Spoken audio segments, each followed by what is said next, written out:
network grew and grew, and that had to have morphed into, you're thinking about owning businesses. And you've started a bunch of them over the last decade. Walk us through some of those.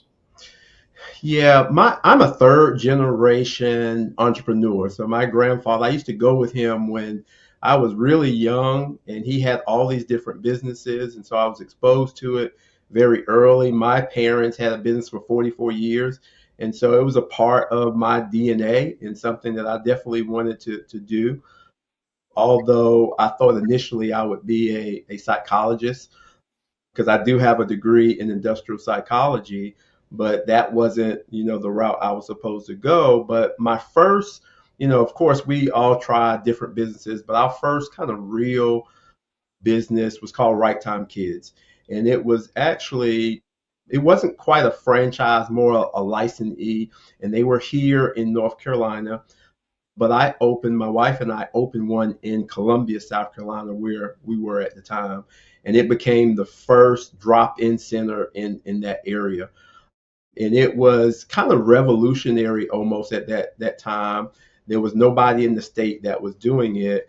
And it caused a lot of problems and challenges for us in terms of the establishment of people who had traditional daycares, because you can drop your child for 1 hour, 4 hours, or 8 hours.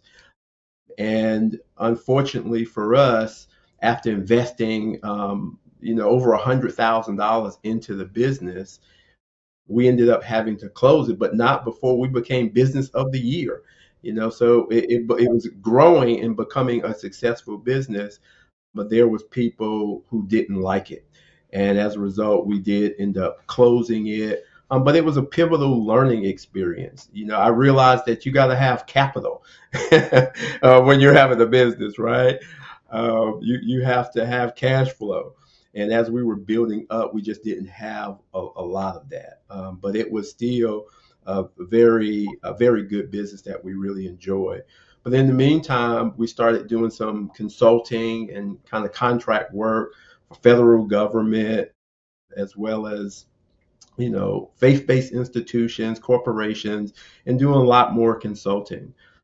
So that was, really good. We've had a good time doing that, and we continue to do that to this day.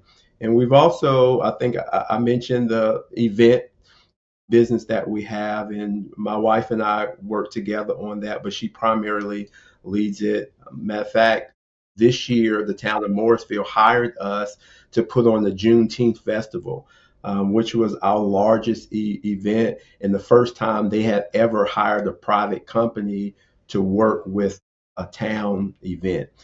So we've had a really good time, those things, but we also are a partner in a business called Survivor Friendly.